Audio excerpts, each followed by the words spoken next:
When I was younger and I was in school, I remember being an okay student. I got pretty good grades and I was naturally smart, but I was lazy. I almost never did homework at home. I'd usually scribble something quickly in the morning in my form class before class actually began. As you get older, it's a bit harder to procrastinate with work because if you're late or you're not good at your job, you get fired. However, now that I do YouTube, eliminating procrastination is more important than ever. The amount of work that I can do is unlimited, and so I have to maximize my productivity. So this video is for anyone who has a lot of work tasks. This could be for school or university. This could be for creatives, so musicians that want to spend more time creating music or practicing, writers that want to spend more time writing. This could even be for people that find themselves doom scrolling and wasting time rather than doing productive habits like exercise, reading, and meditation. Stay to the end to get all 7 hacks from someone who's been a chronic procrastinator to someone who is now productive. But first things first, how do we know what to work on? Generally, you want to work on something you want to get better at or you want to see results in. If you want to get better at playing an instrument, you should prioritize learning for at least an hour every day. If you already have a craft, like me making YouTube videos, you should be spending more time working on it. For me, I can spend more time recording, or I can even research how to make better videos by making better hooks, better thumbnails. If you look back just a few months, the quality has increased massively. I now have professional lighting. So if you have a craft, practice it more, produce more, read books on it, watch videos, just become obsessed with whatever it is you're doing. If you don't have a craft, then my advice to you is just to do more with your life. There's no shortage of productive things that anyone can do. You can learn a new language, you can read books that make you better at social skills or making money, you can become more invested in your health. There's literally unlimited things. I'm going to include a list of loads of things that you can do. Look at this list and think which one is interesting to you. The worst thing you can do is overthink. Sometimes you just need to take action and figure out the rest later. Now that you know what to work on, let's get into the 7 hacks to increase your productivity. The first is plan tomorrow today. Basically every night I'll plan the things that I want to get done tomorrow, and I'll also do this for the week. Setting out what you want to achieve across a week is helpful because you have to be consistent across that week. I might have it written down that I want to make 3 videos and also have a few errands that I've let slip behind. When you hit the middle of the week, you'll know if you've been slacking because more than half of the things will still be there, which means you have to work harder. It gives you a kick up your ass that you need to actually get in gear and do what you said you was going to do. When it comes to the daily tasks, I'll have the hardest task first. If you save the harder work for later, there's a good chance you'll put it off. So I'll write down with a clear head the night before what I want to get done first. After I have the big thing checked off, I can do smaller things like going shopping or going to the gym. This means that there's never a day where I'm sitting around not knowing what to do. I always have a task on my mind and something I know that needs to get done. I found it better to be ambitious with this because even if you fall slightly short, you've still achieved way more than you would have done already. So set your standards high. When it gets to that next day, you have to fight against anything in your head saying that you don't want to do what you've written down. You wrote it down with a clear head, which means it should be the most correct thing for you to do. It's so easy the next day to say that you don't want to do it or you'd rather do something else. You need to just use some discipline and do what you said you were going to do. That's how you achieve your goals in the long term.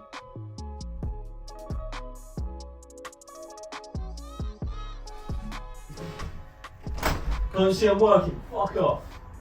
The next point is similar, and that is having yearly goals. People overestimate what they can do in days and weeks and underestimate what they can do in years. In a year, you can achieve so much, and so at the start of each year or even slightly before, I'll write down a big list of things that I want to accomplish. Even more so than with the daily and weekly tasks. With this, you should be very ambitious. If you work hard at anything consistently for a year, you can get big results. So you need to dream big and then execute. I'll read you some of the goals that I wrote for last year. Qualify as a personal trainer, post 20 YouTube videos, pass year 1 of uni, win a boxing gold medal at the university championships. I also had loads of books that I wanted to complete. I achieved almost everything that I wrote down, including things that I didn't even plan to achieve. I also write down my achievements at the end of every year to give myself motivation and to reward myself. I feel like most people don't have big achievements in each year. They just work and save a little bit of their money. They may have some cool experiences or go to some cool places, but they have nothing tangible where they can say, I achieved this. If you become the person that has something you can show for each year that you're alive, then after a few years, you're going to have a stack of achievements that build you as a person. And stacking up achievements in a purposeful way like this is the best way where you're going to achieve your potential. The next hack is going to be eliminating the distraction of your phone. Our phones are some of our worst addictions and the biggest thieves of our attention span in the modern day. The more you go on a journey of your phone not being a big part of your life, you realize how empty and shallow of an activity that it is. Before you reclaim the energy that your phone takes away from you, you think that every notification is such a pressing thing. You let it distract you and take your attention away, which is the most valuable thing that you have. The first action step I'll give you is to put your phone in airplane mode whenever you're doing work. Whether you're working on your laptop or doing some physical tasks, you don't want the distraction of notifications and calls going off. If you're in the zone focused on something and then you hear a notification, even if you don't check it, it's going to take away some of your attention. I see so many students at the library who will be working and then they stop to check their phone, and I know so many people struggle with actually getting work done. So this should be a given that if you're doing work, the phone goes off. If you can, I'd also recommend putting the phone in another room or just somewhere that you can't see it. Put it in a drawer or somewhere up high, somewhere where it's not going to distract you and you can focus fully on your work. Soon I'll be doing a full guide for the phone settings that I have that allow me to keep a screen time underneath 1 hour a day. If you've never done this, you've probably never given anything your full undivided attention, and when you start doing it, it's powerful. Next is something called eat the frog. You're being brought food by someone and you have to eat everything that they bring you. You take the lid off of one of the plates. On there is a nicely cooked gourmet meal which you can't wait to have. You take off the lid to the other plate and you see a frog. Now one of these meals is going to taste really nice, the other is going to taste horrible. Would you eat the nice meal first or would you eat the horrible meal first? Now what most people would choose and what most people do day to day is pushing the hard work till later. They'll be eating the nice meal but they'll be thinking about what they have to do later, stressing about it, worrying about it. Then they have to eat the frog, deal with the aftertaste and deal with the mental anguish. Now the smarter thing to do is do the harder things straight away. You can get it over and done with faster and then you get to cleanse your palate with some enjoyable work. So this analogy shows us that we should do the hard tasks first. Whatever gives you the biggest reward that you need to get done, you should do first thing in the morning, whether it's studying, creating, all the things I outlined earlier. I definitely find that my mental clarity and my productivity is highest first thing in the morning. I can usually work for at least 2 hours straight without any breaks. This means that a lot of days I sit down with my laptop and I work for a good 2 hours uninterrupted. When I start to feel like my productivity is slipping and I've achieved a good amount that I'm happy with, I'll then have breakfast, do my morning routine and get on with my day. Even if you don't do it first thing in the morning, this simple idea of doing it quicker and not procrastinating it, not putting it off, the hardest thing you should be doing and attacking as quick as possible. It's weird how your brain only has a certain capacity for being focused on a specific task, and we all suffer with something called decision fatigue. This means that every small choice that you make throughout the day fatigues your brain so you don't want to do harder work. Say you wake up, decide that you want to go out for breakfast, you have to decide where you want to go, you then look at the menu, decide what you want to eat, even deciding the outfit that you're going to wear. All of these little decisions impact your brain. If you make loads of these little decisions and then try and sit down to do a hard task, you're going to find it 10 times harder than if you woke up first thing and did the hard thing straight away. This is what makes Eat the Frog so powerful, as you start your day off right, doing the hard work which garners you the most results. Now moving on to this step, eliminate distractions. We always have distractions going on around us. There's things and people that take our attention from the task that we're meant to be doing. This could be having your parents, your kids, your partner interrupting you. This could be your phone or having a TV in your room. Basically anything that you might want to do or have to do, like speaking to people or wanting to watch TV, it takes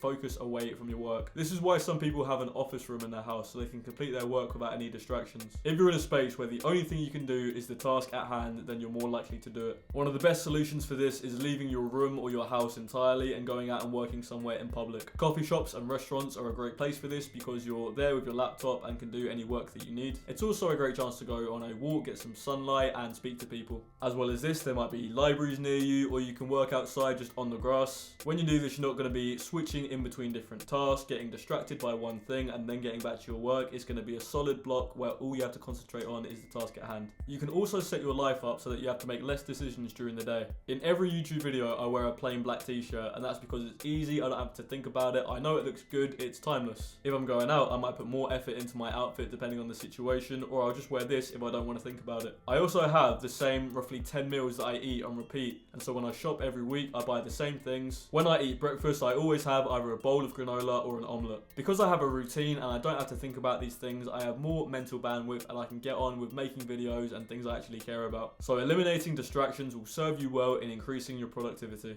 There's a lot to unpack in this tip, which is regulate your dopamine. I'm going to give you a quick dumbed down lesson on dopamine. Dopamine is a hormone responsible for feelings of wellness and also motivation to chase pleasure. You get dopamine from going on your phone or drinking alcohol, but also from doing exercise and achieving work tasks. So the two ways of getting dopamine are basically from good habits or bad habits. When we get them from bad habits, it's something called instant gratification. If you can get dopamine instantly from drinking alcohol or looking at your phone, you don't have to work work for it, this decreases your attention span. Your mind adapts as it doesn't think you need to wait a long time to get dopamine. You can get it from this action instantly, and so it craves this thing in a short time frame. When we get results from a work task which has taken us hours to do, we get that hit of dopamine, but it's taken us so long that it increases our attention span. This gives us more dopamine and more motivation to achieve our goals in the long term. This is why you feel depressed after doing bad habits, because you don't have any energy to pursue more important things. When you do good habits, you've achieved something which is fulfilling, and it also gives you energy to achieve more. So to do this is simple. You need to do more of the good habits and less of the bad.